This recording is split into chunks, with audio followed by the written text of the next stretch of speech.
Hey everybody, it's Classic Movie Gush number 19, keeping the Christmas season going.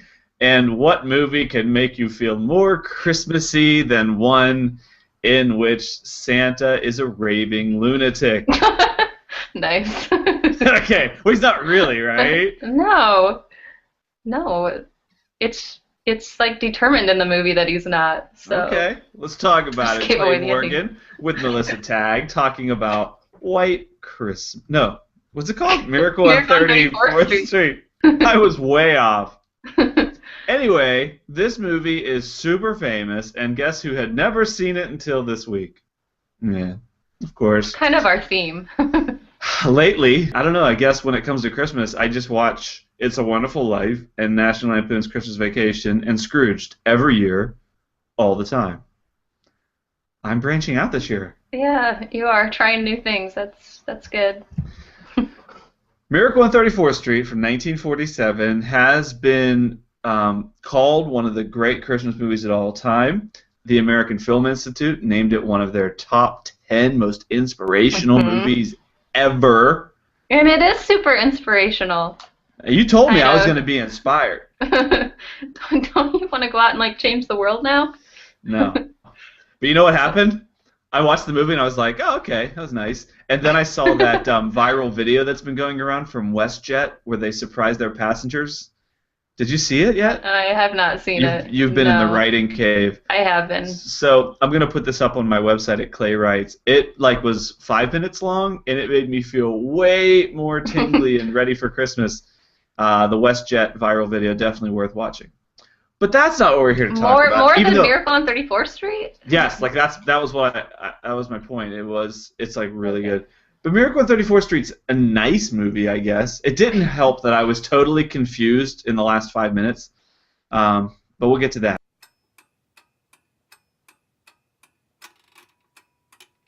We'll get to that. What is this movie about? It's about Santa. Um, it's about an old man who believes he's Santa and a mom and a little daughter who are very realistic. And the daughter, well, the mom is played by Maureen O'Hara, and she's awesome. And the daughter is played by Natalie Wood. And Maureen O'Hara has taught her daughter not to believe in Santa or really any kind of fairy tale or anything fake, I guess. But they meet this Santa at the Macy's parade, and he actually really does believe he's Santa, and he goes to work for Macy's being their Santa Claus and does a wonderful job at it and pulls everybody together until a psychologist gets concerned that he really does think he's Santa, and he has to go to trial. And Mr. Gailey, who happens to like Maureen O'Hara's character, ends up defending Santa and ends up trying to prove that he really is Santa. So that's Mr. kind of the Gailey. storyline. Mr. Gailey, the handsome neighbor who invites the little girl over to his house so he could get to the mother. Yeah, It's not creepy at all. Every time I watch this movie, I think you just wouldn't get away with this today. I mean, in the movie, one of the first, or probably third or fourth scenes, I guess, is Maureen O'Hara's character coming home, and yeah, the strange guy is at her place with her daughter. She doesn't know who he is, and the nanny is just like, oh yeah, he just came over to hang out, and we went to the zoo with him yesterday. And yeah. Not gonna lie, it's a little weird. And you know, Maureen O'Hara's character, Doris Walker, apparently went to Rosemary Clooney finishing school. Yeah, that's a little bit true. She's not exactly the most lovable character. She's certainly no Donna Reed. She's not that lovable, and she's completely inconsistent. 1 minute she's like, Yeah. Okay. that's good. okay, yeah. That's not just me. No, it's not just you. Actually, as I watched it this time, I was like, there's a lot of things that I like about this movie, but especially the romantic thread is just ridiculous. Like 1 minute they're like, we hate It each is. other, and then they're like, oh, we've had a nice few days together. They never show you anything, and they're together and then they're not, and Yeah. it's just kind of like, when they get back together, you don't really know why. All of a sudden, Maureen O'Hara just likes him again and suddenly believes in Santa. Yeah, she's like, I'll never believe in anything. It's all fairy tales. It's all setting you up for disaster. And then one day Oh, she we does. should write him a letter. Okay, it's totally cool now. Yeah. Yeah, there's some inconsistencies, but You know, it's a movie about Santa. So, it is. It's about Edmund Gwenn, the yeah. shortest little Santa Claus in town, who He's won the pretty Best short. Supporting Actor He did. for the role. Hmm. Only person to ever win the Oscar for playing Santa. So there you go. Yeah, and when he won it, he said, "Now I believe there really is a Santa," Uh, in his great British accent. he is great. He definitely plays the role well, and what oftentimes outside of him feels like you're kind of watching like one of those old TV shows, like the guy smoking his pipe by the fireplace. The production's inconsistent, and you go from a movie like Citizen Kane or Casablanca to Miracle on Yeah. 34th Street. It makes me think though that there are different reasons that different movies are considered great or that they're popular, and this one is totally popular just for the sentimental nostalgia reasons, I Yeah. think, which is Hmm. fine, and it gives us a good reason to talk about it. So you have explained it well. Now, how about Natalie Wood? She's one of those most famous child actors of all Hmm. time, and she went on, Yeah. of course, to have a very famous career and a very tragic ending. Hmm. Someone might not realize how she died. You have that scoop. She died in a boating accident. Wasn't she married to And Robert Wagner? yeah, and I think he was there. And I'm not going to remember the whole story, but there's still, like, every once in a while, you'll still see a headline of somebody still looking into it and saying, was it an accident or wasn't it an accident? Yeah. But the really weird thing about it is that her whole life she had a fear of boats and sailing and was scared that she would drown, and then she really did. So that's kind of Yeah. depressing. Sad ending. That was in 1981. The case comes back up all the time, but that's Hmm. Natalie Wood. I mean, that's who this little Yeah, girl is in this movie. You yeah. mentioned Maureen O'Hara and John Payne, who would become, I guess he was in a lot of like noir later on, but Hmm. Yeah. he really liked this movie. I guess it was his favorite thing that he It, ever did. it was his favorite, and I think he helped convince the studio to actually make it because the studio was kind of like, oh, this is a stupid movie, we don't really want to make it, and even the director had to like agree to unconditionally do whatever the next three movies that the studio gave to him, no matter what they were, he had to agree to do them Oh, in wow. order for them to put up the money for this movie. And he fought for the movie in so many different ways, like the movie opens at the Macy's Thanksgiving Day Parade, and they actually filmed it at the Macy's Thanksgiving Day Parade. And I may have watched a couple special features after I watched this, and Nice. it talked about how they filmed they filmed all the parade scenes during the actual parade, but the parade organizers were like, we're not going to slow down for you guys. We're not going to, that there was no special treatment for them. So all of these scenes were filmed really, really quickly. And George Seaton really wanted to film it at the parade, but the studio was like, we're not paying for that. And so he said, fine, I'll put up my own money. I don't know if he actually did end up paying it for him himself, but it was really important to him that the actual parade be shown in the movie. It's kind of cool. I was wondering as I was watching that if that was the actual parade Hmm. because it was either the greatest stage scene of Yeah, 1947, and this movie was nominated also for Best Picture. I think I it think it didn't was. win. It won Best Writing, Best Original Screenplay, and stuff like that. George Seaton, the director you mentioned, he actually got his start in movies, and his first credit was working on A Day at the Races by the Marx Brothers. Oh, really? So he gets Marx That's cool. Brothers points from me. And we should also That's. mention, you talked about the Macy's Parade. Hmm. The parade started back in the 1920s, and it wasn't really a big deal nationally. It was kind of like a local New York thing. And obviously there was no That. television through the 1920s and 30s. So this movie actually brought the Macy's Parade into that national conversation, and that was the same year it was televised nationally, or televised for the first time. Really? So That's really, the Macy's Parade became a national Thanksgiving institution because of this film. good job, Miracle on 34th Street. That's Yeah. cool. I didn't know that. Um, that's really neat. The cool thing about Macy's being in this movie, actually, there's Macy's and then there's Gimbels, which is another store. When they filmed this whole movie, they didn't have permission to use the Macy's name or the Gimbels name. So they filmed the whole movie, And the head of Macy's and the head of Gimbels agreed to watch the movie when they were done filming, and they watched the first cut of it, but they, at the very beginning of it, they said, if we don't like it, then you have to go back and refilm everything. So they took a huge risk, filmed everything, went and showed it separately to Gimbels and to Macy's, and thankfully both people agreed that they were cool with it. But if they had said no, they would have had to go back and film like pretty much the bulk of the movie, because they mention Macy's constantly in the movie. So that was a big gamble on their part.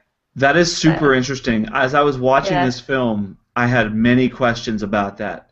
How in the world, because on the one hand, it's such a slippery slope, right? To have anybody in the film who's connected to Macy's as an antagonist, and the biggest antagonists are connected to Macy's. They deal with it in this story.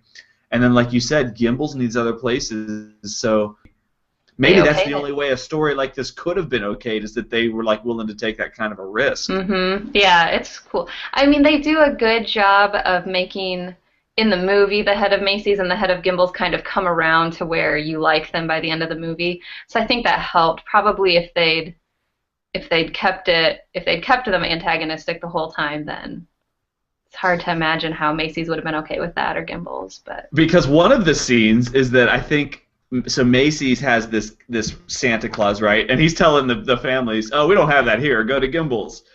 And so after they get all of this positive publicity, there's like this scene where the leader, the head of Gimbels, is like yelling at his board saying, this is the greatest goodwill policy of all time. Why didn't we think of this? And as I was watching that scene, I thought, there's no way Gimbels was okay with that. So I could see how they had to watch it in full cut in order to see how it turns. That's interesting. Yeah.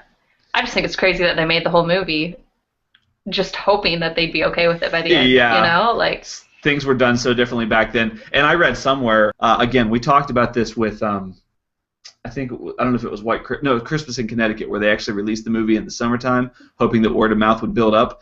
The story on Miracle on 34th Street is even crazier. They released it in June, May or June. So they actually made a trailer that didn't show anything about the movie being Santa. Is that true? It is true. It is, because, well, yeah, they thought more people went to the movies in the summer, and so they hid everything about it that was Christmassy. Like the old posters for it, they just showed the back of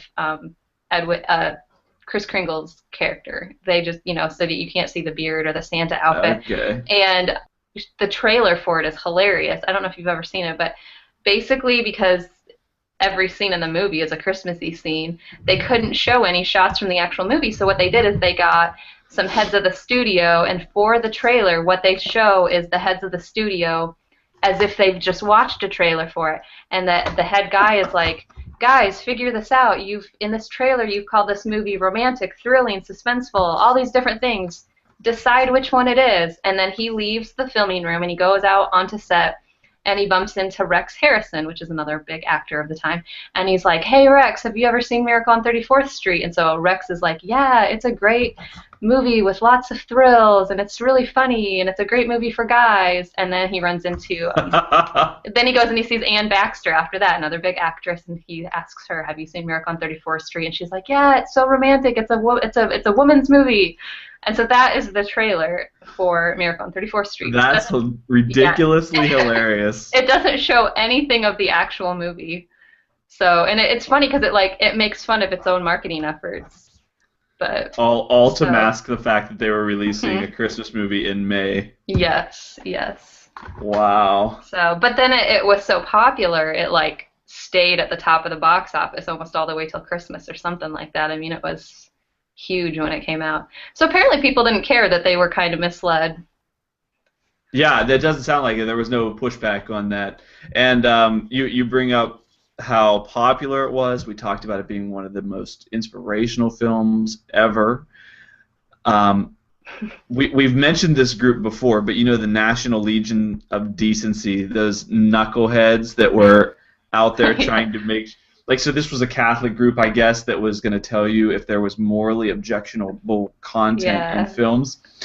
Miracle on 34th Street got an objectionable and then eventually Really? condemned rating. Seriously? That's awesome. Why? The most asinine people in the world should never be talking about what movies are acceptable. Because the Why? lead character played a divorced woman. It's the worst ever. Oh no. This film was condemned, like, because I thought it of was gonna be that. like because of Santa or something. Oh yeah, I'm sure, probably the pagan, That's really funny. isn't that Miracle crazy? on 34th Street. Condemned by the National Legion of Decency. Wow. Yeah. Well, they're crazy. Meanwhile, they're okay with strange neighbors. This is also one of the first films to be colorized in the mid '80s. Yeah. You actually watched it half and half, didn't you? I did. I did. Usually, I'm kind of a black and white loyalist. I don't really care for movies that have been colorized, but Yeah. when I was trying to decide which version of this to watch, I couldn't decide. So, and once again, black and white was way better. But, Yeah, that doesn't surprise me. Mm. A couple other thoughts on, I don't know, I guess you want to call it the inconsistency. You talked about some of her. Yeah. I don't even think you can measure like the inconsistency of her character, or okay, like I'm just gonna say like the irony of the main character is all against the commercialization of Christmas. Meanwhile, it's a movie where Macy's is banking on commercializing Yeah, Christmas. that's kind of true. Don't get But me started on you're not supposed to think that hard about no, it. and you're not supposed to think about how the American legal system works at all. No, no, definitely not, because the courtroom scenes are. I mean, at least, that they. As a political science professor, Was that painful for you? definitely They. a few inaccuracies there. Now, the history teacher in me, there's a whole scene where Kris Kringle's trying to say, "Give me any psychological test you want. I'll pass it all." And he's like throwing out his own hypothetical questions and then answering them. And he was like, "What's 2 plus 2? 4. Who was the vice president under John Quincy Adams? Daniel Tompkins." Well, that's not the correct answer. Really? No. Oh, I never would have known that. The vice president for John Quincy Adams was a very famous politician named John C. Calhoun. So, Tompkins was actually the vice president for James Monroe. so people who are history professors or political science people or lawyers or kids that still believe in Santa should not watch this movie, probably. To be fair, the history mistake is all over the internet. Is it really? Because Okay. I know my presidents and my VPs, but when I looked it up, apparently that's like one of the most commented on goofs in the whole movie. Really? That's funny. I didn't even know that. And finally, when she does come around, the mom, and she's like, "Yes, honey, we've got to believe." It reminded me so much, by the way, of Donna Reed when she's like, "Yes, yes, pray very hard for Daddy." Yeah. But the difference is Doris Walker in this movie, she says, "Faith is believing in things when common sense tells you not to." Because her whole thing is like, she's been burned, right? She had a fairy Right. tale, she married the wrong guy, and she doesn't want her daughter to believe in anything, and so she's all about common sense, common sense. So this is like her big moment, right? Yes. But in so doing, she gives the worst definition of Yeah, faith in history. she really does. And it gets repeated a couple different times. I've thought that too when I've watched it. Like, yeah, no, nice try, So Doris. legal fail, history fail, theology fail. But you still have to like Miracle on 34th Street. I mean, And I'll say this: the scene that made me kind of like really perk up and start to feel warm and fuzzy inside was when he's at Macy's and the little Dutch girl comes up on the chair. I know, that's like the best scene ever.